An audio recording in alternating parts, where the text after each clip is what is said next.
Assalamualaikum warahmatullahi wabarakatuh.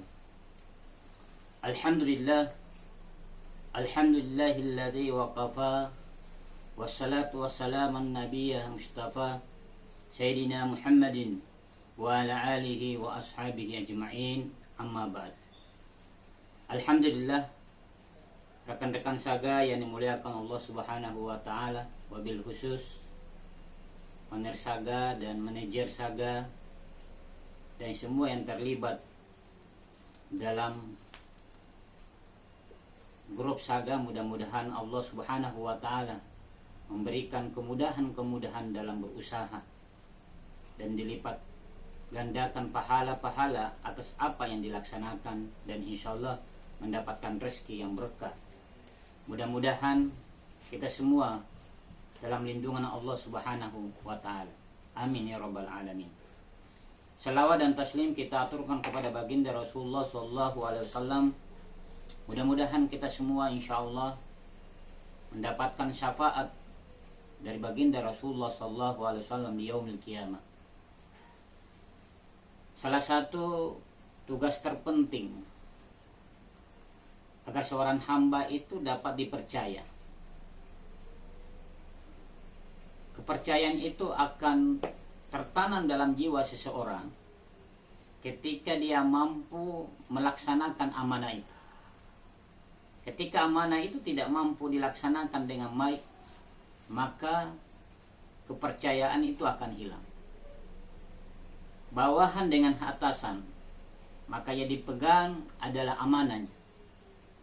Maka orang yang memiliki tanggung jawab, maka dia memegang teguh amanah. Nah, inilah yang dikatakan oleh baginda Rasulullah SAW, salah satu ciri seorang hamba munafik adalah ketika dia berjanji dia khianat. Nah, ini salah satu ciri. Ada 3 ciri, tapi kita membahas yakni amanah. Jangan sampai kita dicap oleh Rasulullah SAW adalah hamba yang khianat kepada apa yang telah ia janjikan kepada orang lain. Saya teringat rekan-rekan saga yang dimuliakan Allah Subhanahu wa taala, salah satu sosok sahabat baginda Rasulullah SAW yang begitu teguh memegang amanah, sehingga Allah Subhanahu wa taala membalasnya dengan rezeki yang melimpah yang tak terhingga, karena dia menjaga amanah. Karena menjaga amanah sangatlah berat, maka hanya orang-orang yang beriman kepada Allah dan Rasul yang mampu istiqamah dalam menjaga amanah. Cerita pendek ini mudah-mudahan bisa menggugah hati kita bagaimana arti sebuah amanah. Suatu ketika Ali bin Abi Thalib, beliau adalah sahabat baginda Rasulullah SAW dan juga sekaligus sebagai anak mantu, karena dia menikahi Fatimah binti Rasulullah SAW. Terjadi di dalam rumah tangga beliau, dia memiliki anak yang namanya Hasan dan Husain. Ali memiliki 2 anak, yang pertama Hasan dan yang kedua adalah Husain. Satu ketika di malam hari, Ali dan Husain ini menangis karena ingin makan. Ternyata makanan di dalam rumah Fatimah itu tidak ada. Padahal Ali dalam menjalankan misi dakwanya. Satu ketika Ali tiba di rumahnya, kemudian Fatimah bertanya, "Wahai suamiku, apa yang engkau bawa?" Kata Ali, "Saya tidak membawa apa-apa." "Ya, bagaimana anak kita?"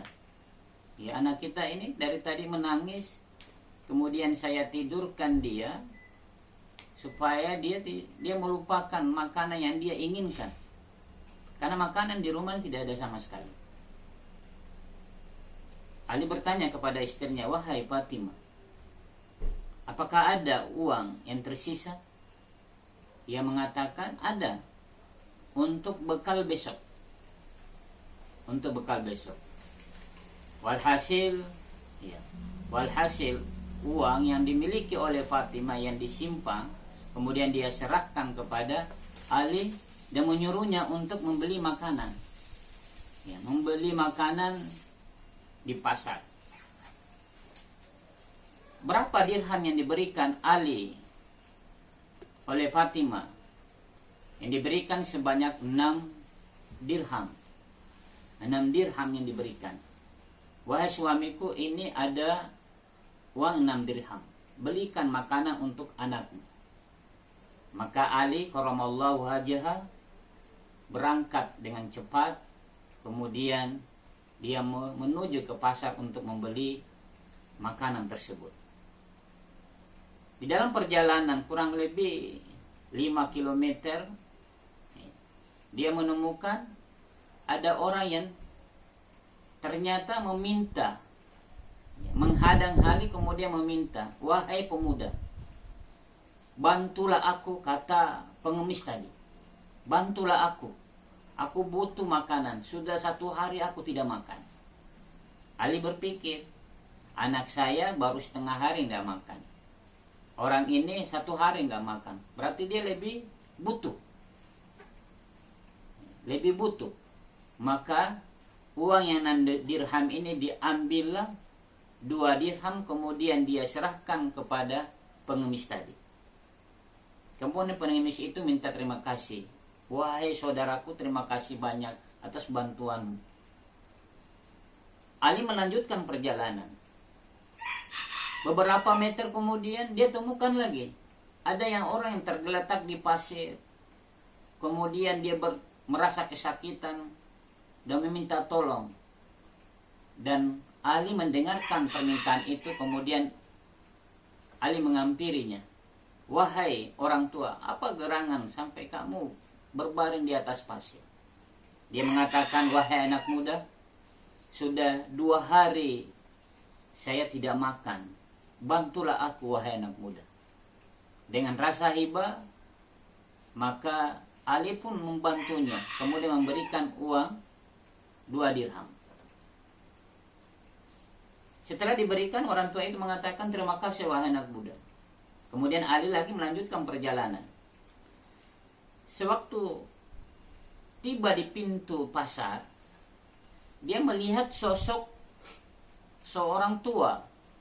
Sosok orang tua yang berdiri di pintu pasar.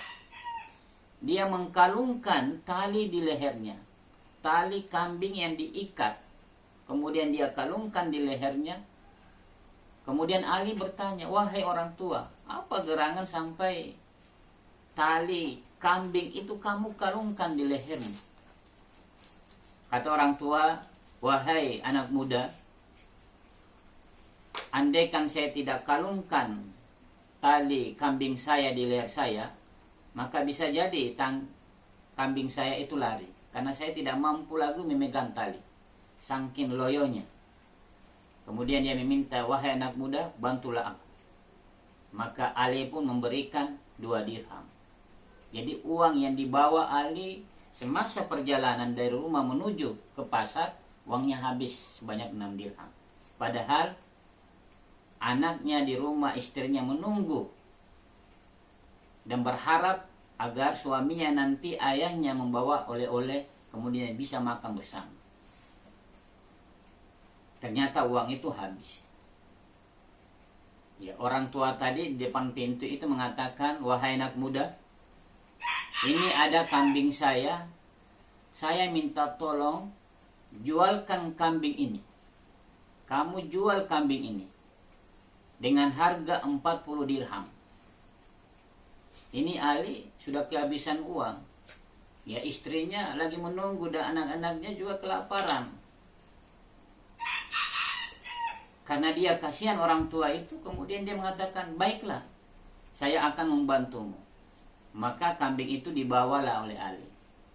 Ya, Ali mengambil kambing itu, kemudian dia membawa, menggiringnya di dalam perjalanan. Walhasil dia ketemu seseorang yang menawar kambing tersebut. Orang tersebut mengatakan, wahai anak muda, apakah kambing ini mau dijual? Dia mengatakan, ya, kambing ini mau dijual. Harganya berapa? Dia mengatakan, harganya 40 dirham. Maukah saya beli kambing ini dengan harga 80 dirham? Dia mengatakan, tidak, saya tidak jual dengan harga 80 dirham. Saya hanya menjual 40 dirham. Atau saya mau beli dengan harga 100 dirham. Ali mengatakan, tidak, saya tidak jual dengan harga 100 dirham. Saya hanya menjual 40 dirham. Ini amanah ya. Karena pemilik kambing mengatakan harga kambing ini 40 dirham. Ya kalau kita ya, ini peluang besar ini. Ya, 40 harga kambing itu, ada yang nawar 100 dirham nih. Bisa jadi kita jual. Wah ini sudah untung ini. Pasti yang punya kambing ini senang juga. Tapi Ali berpikir inilah amanah. Iya. Orang tua tadi pemilik kambing ini mengamanatkan dengan harga 40 dirham. Nah ini dalam fikih muamalah, ketika kita disuruh menjual dengan harga yang telah ditetapkan pemilik barang, maka kita tidak boleh menaikkan harganya atau menurunkan harganya. Kita harus menjual sesuai dengan harga yang diamanatkan. Kalau kita menjual di atas harganya, maka apa yang kita dapatkan itu sesuatu yang haram. Nah ini Ali dengan kesolehannya, dia mengatakan, tidak wahai tuan, kambing ini saya menjual 40 dirham. Ini bayangkan ya, kesolehan seorang sahabat. Mudah-mudahan kita bisa mencontohinya. Apakah engkau tidak mau menjual 100 dirham? Tidak wahai tuan, hanya 40 dirham. Kata tuan ini, ya, dia karena butuh kambing ini, wah karena kambing ini yang dicari-cari bentuknya seperti ini, maka dia berapa saja dia mampu beli. Dia mengatakan, wahai anak muda, saya membayarnya kambing ini 600 dirham. Dia naikkan 600 dirham. Ali tidak mau jual. Nah, kemudian pembeli tadi mengatakan, ya sudah, harga kambing ini saya bayar 40 dirham, tapi yang 600 dirham ini saya hadiahkan buat kamu. Karena engkau sudah mendatangkan kambing ini, dan kambing ini saya butuh. Saya butuh. Makanya Ali mengatakan, oke, deal. Jadi, ini tidak melanggar syariat. Kemudian Ali berjalan menuju pemilik kambing tersebut. Kemudian dia berjumpa, dia mengatakan, wahai orang tua, kambingmu sudah laku. Orang tua mengatakan, alhamdulillah. Ali mengatakan, ini uangnya 40 dirham. Dan ini yang 60 dirham, 600 dirham, ini hadiah dari pembeli tadi. Saya serahkan juga kepada engkau, wahai orang tua. Orang tua mengatakan, tidak, itu buat kamu. Tidak. Ali pun menolak, bukan, ini hak kamu. Bayangkan, uang Ali itu sudah habis. Yang dibawanya tadi 6 dirham. Kalau dia pulang, tidak bawa apa-apa. Dia mengatakan, wahai Tuan, izinkan saya pulang. Karena sebentar lagi, ini waktu sholat Isya. Saya tidak mau terlambat sholat berjamaah bersama Rasulullah SAW. Karena Ali ini, dalam riwayat, itu tidak pernah masbuk. Tidak pernah terlambat berjamaah bersama Rasulullah. Karena Ali, kebiasaan Ali, itu orang yang pertama melihat wajah Rasul ketika Rasul keluar dari pintu rumahnya untuk sholat berjamaah. Jadi Ali selalu standby depan pintu Rasul. Untuk apa? Melihat wajahnya Rasulullah SAW. Ini satu kebanggaan Ali. Dia mengatakan, wahai orang tua, saya tergesa-gesa, saya terburu-buru, saya mau pulang untuk melaksanakan sholat berjamaah. Kemudian orang tua mengatakan, tunggu wahai anak muda. Tahukah kamu siapa yang pertama, orang yang pertama meminta pertolongan dan engkau membantunya? Tidak ya Tuan.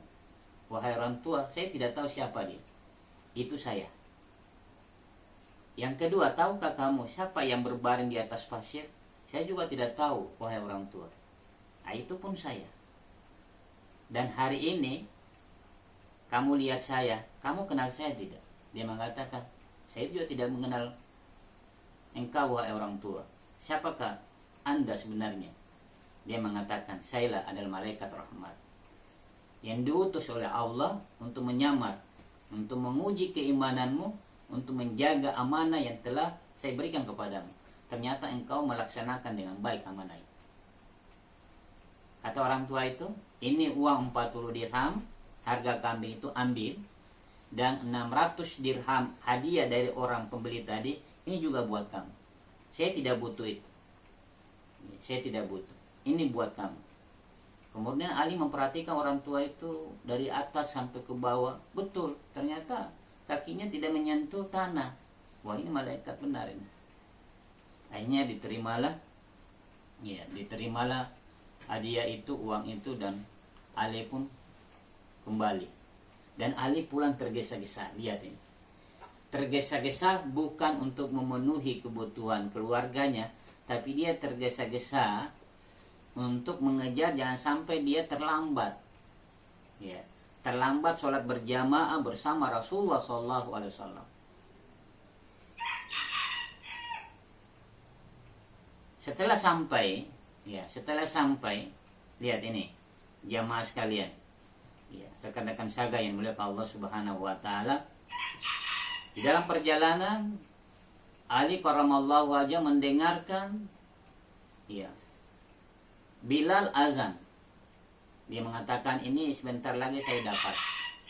Kemudian dia berjalan cepat karena azannya Bilal dalam riwayat itu kita mampu mendengar sejauh 40 km. Nah, ini bayangkan ya. Dalam riwayat dijelaskan naik di atas mimbar, ya. Kemudian dia azan, itu kita mampu mendengar saking kerasnya, ya, suara Bilal.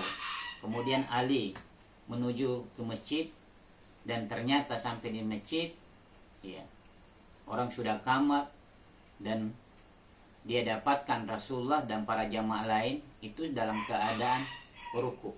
Ini dalam keadaan ruku. Ketika dalam keadaan ruku, Ali belum masuk ke saf sholat. Ketika dia masuk, ternyata Rasulullah SAW, kepala Rasulullah ditahan oleh malaikat Jibril. Wahai Muhammad, saya diutus oleh Allah untuk menahanmu, jangan engkau bangkit dari ruku'mu.